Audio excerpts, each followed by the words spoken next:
Thanks for tuning in to Steel City Football, the 4-1-2. It's a great day to be a Pittsburgh Steeler. Let's jump right in. You know, when you cover the Pittsburgh Steelers, a lot of times you feel like there's more drama on the Pittsburgh Steelers than there is in a soap opera that you watch during the daytime, like As the World Turns or Days of Our Lives. But I can't lie. I love every second of it. It would be better if we were winning, obviously, but I love the black and gold. And I love the Pittsburgh Steelers. So even though I'm being sarcastic, don't think that I don't love it for 1 second. Jerry Dulac says Steelers sources inside the building says Keanu Benton has regressed.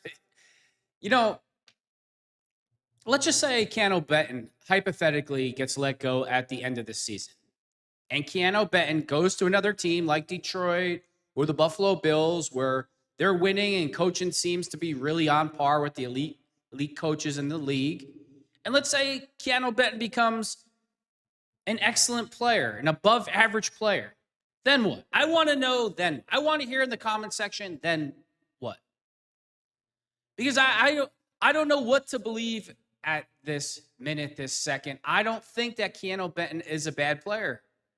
When you watch the All 22 film and you see the Steelers defense when offenses get them moving one way and you see the angles and the positioning and the technique that the defense is using, I don't believe that it's the players. I just don't.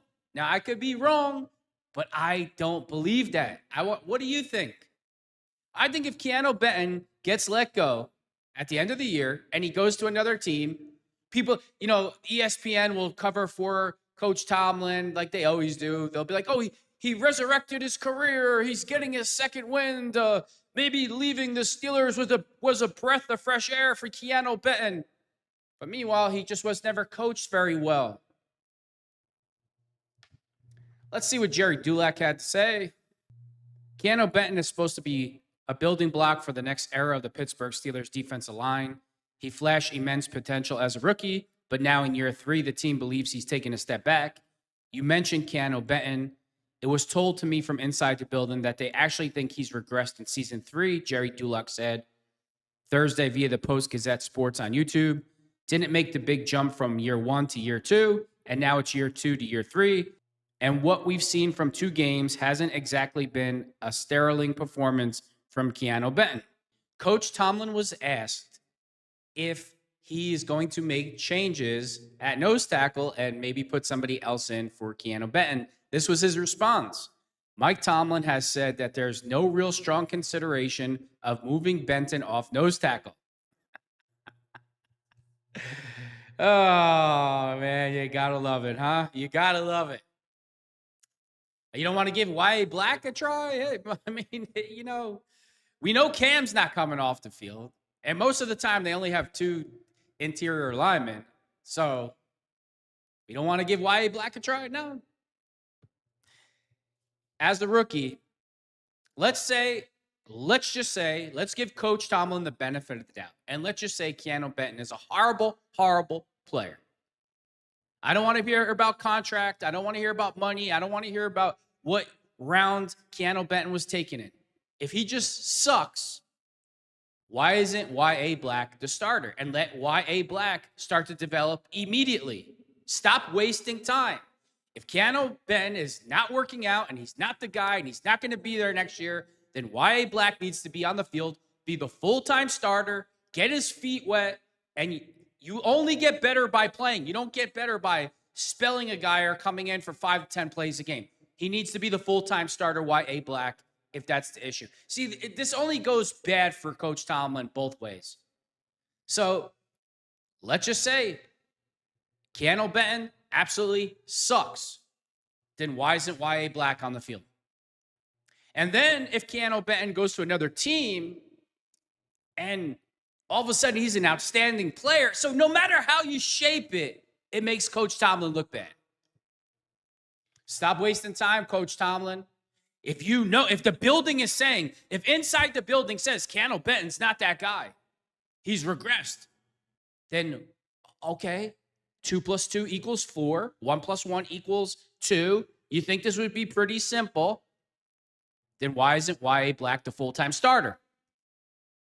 Oh, no, no, no. No real strong consideration to changing anything. Keanu's not the guy. He's regressed. He totally sucks. But you know what? We're going to start him anyway the rest of the year. And going into this week's game versus the New England Patriots, what is the number one thing the Pittsburgh Steelers need to do on the offensive side of the ball? They need to run the football. Everybody knows it. So if you know this, and Jalen Warren doesn't touch that football 20 times or more this week, we have a real serious coaching problem. A real problem. But I guarantee he won't because he never does. It's just like Aaron Rodgers and Jalen Warren so far have been the entire offense. The entire offense. Those are the two bright spots on the offense. Third place is DK Metcalf. He didn't have the greatest game last week. But without Aaron Rodgers and Jalen Warren right now, the Pittsburgh Steelers have absolutely no offense.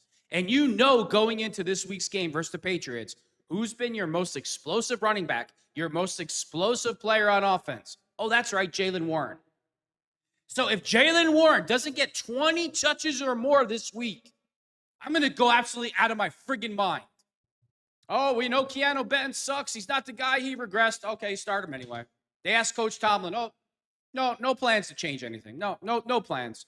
We just got Y.A. Black on the bench, 6'5", 345 pounds. We don't want to develop him. You know what? We'll develop him in year 3. I'll leave Keanu in. No big deal. Now, is it me? You're going to say, oh, you're just being a dick. Now, is it really? Is it me? It's not me. Nick Wright he's just a total idiot. Nick Wright, with his wine glass, and I can't stand him as a human being and a person. You know why I can't stand him? Because he's just a flat-out liar. He just lies. Him and Colin Cowherd, they just lie. They just make up narratives to get views and to get – it's like TMZ and the National Enquirer bullshit football. Like, that's their coverage. It's just bullshit. This is what Nick Wright has to say about Aaron Rodgers. Rodgers was really bad, analyst says. Steelers quarterback can't accept he's no longer good. Have you watched the games? Did you watch Aaron Rodgers versus the Seattle Seahawks? Running around in the pocket, scrambling around with a flick of the wrist, throwing the ball 40, 50 yards, the rocket arm that he still has. If it wasn't for Aaron Rodgers, if Russell Wilson was the starter for the Pittsburgh Steelers right now are 0-2, going to be 0-3 versus New England Patriots. Russell Wilson is absolutely horrible. Aaron Rodgers has been a bright spot for the Pittsburgh Steelers offense. Again, does Nick Wright even watch the effing games, or he just suffers from Aaron Rodgers derangement syndrome? I know, week 1, 4 touchdown passes versus New York Jets, a great pass rush. He was under pressure all day, but no, that doesn't count. No, these aren't NFL players. Last week, Aaron Rodgers, the interception in the back of the end zone, that's not Aaron Rodgers' fault. It's a great throw. The kick return, Caleb Johnson, oh, that's Aaron Rodgers' fault? It's just, here we go. Let's listen to what this moron had to say. Rodgers was really bad in this one, Nick Wright said Tuesday on What's Right with Nick Wright. Nothing's right with Nick Wright because he's an effing moron. He doesn't know how to accept that he's no longer good. And I think the week 1 mirage probably made it harder for him to accept it. The Steelers offense, I don't think Rodgers is going to save the day. Stat-wise, Nick, did you have too much wine in your wine glass like the little woman that you are with the high estrogen? Do you actually watch football? I'm just curious.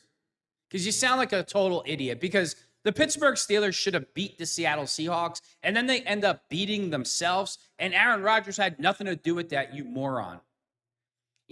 Nick, you have all these guys like Nick Wright. They say things all the time because they want to be down or they want to get certain points from certain groups.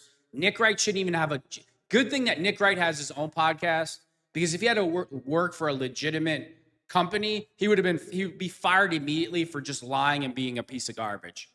Terrell Austin is saying that Jabril Peppers is going to play this week versus the New England Patriots, and I hope that he does. I think Jabril Peppers is a hell of a lot better than Juan Thornhill. I think he's going to be a great addition to the team, and I think that he should eventually overtake Thornhill as the actual starter. I think he's a fantastic player, and the PFF grades don't lie. He's a top 4 safety in the National Football League. Minka Fitzpatrick at one point last year was ranked like number 44 out of all the safeties. And I still thought that Minka was a good player, just not being coached well, not being put in the right system. So this is a real tell.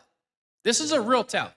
Because look at his PFF grade. Look at Jabril Peppers' PFF grade. He's ranked number 4 overall out of all the safeties. And all of a sudden, if he goes from 4 to like 35 or 50th, we have a coaching problem. But I want to see him on the field. I usually don't like these types of pickups. Somebody this talented always getting dropped from teams. I usually don't like that. But I have a really good feeling about Jabril Peppers. I think he's going to have a big week this week against his old team. I think he's going to have an interception. You mark my words.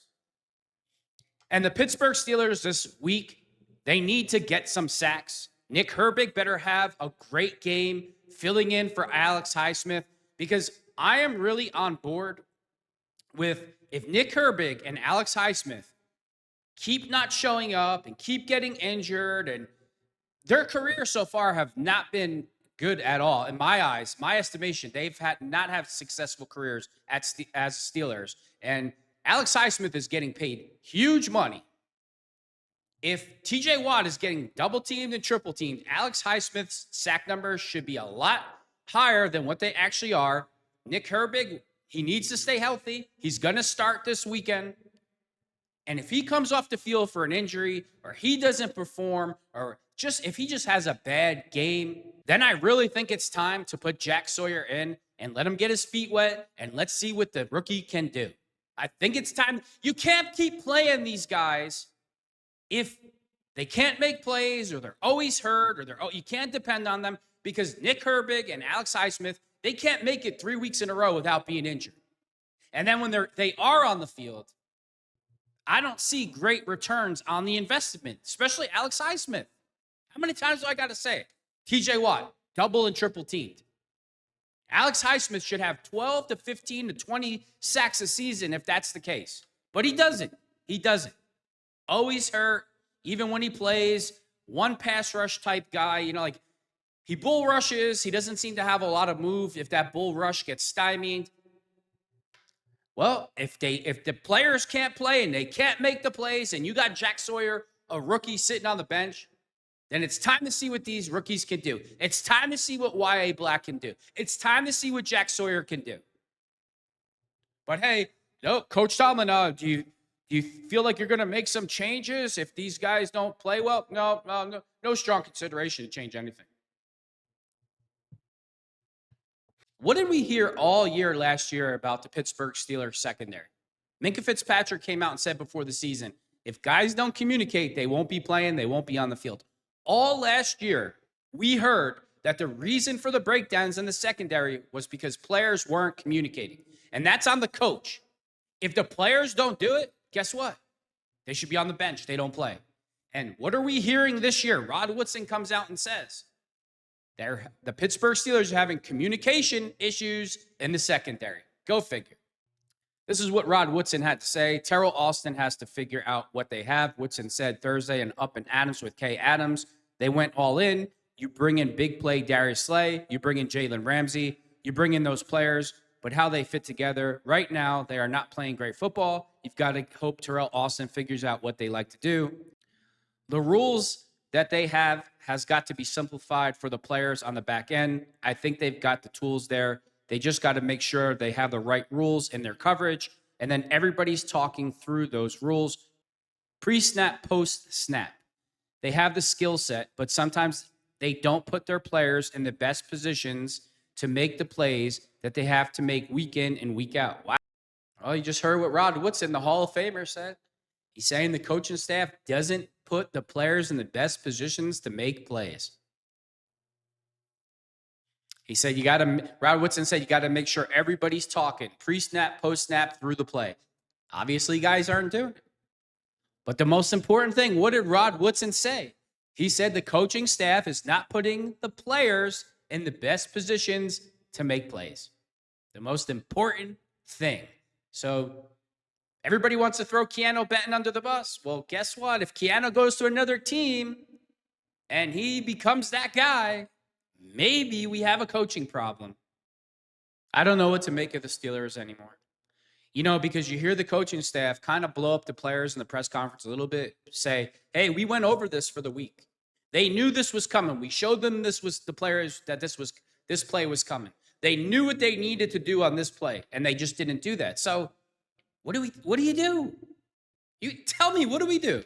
I saw the press conference after the Seattle Seahawks game with Terrell Austin. They asked him about that play in the end zone, the post pattern to the back of the end zone. And he said, we showed the players that in practice, on the film, they knew it was coming. We showed them what to do, and they just didn't do it. So is it the coaches? Is it the players? Your guess is as good as mine, but things are going to have to change. Something's going to have to change. It's a production-based business. You tell me. I don't know what to make of this. Are the players too relaxed because Coach Tomlin is a player's coach and they have a good relationship and Coach Tomlin is easygoing, so they think that they don't have to do their assignments with discipline and be focused and be determined and play with intensity? Or is it a scheme issue? Here we go again. Going into week 3, and for me, it's the same old questions going on as usual. I'm going to end it with this. If the Pittsburgh Steelers want to win this week, we need to run the football, and Jalen Warren needs to touch that football 20 times. There's no excuse this week for Jalen Warren not to touch the football 20 times. Obviously, we need to stop the run. It's obvious. And the Pittsburgh Steelers, TJ Watt and company, we need to get at least 3 to 5 sacks this week versus New England Patriots to get this thing going in the right way. And with that being said, thanks for tuning in to Steel City Football, the 4-1-2.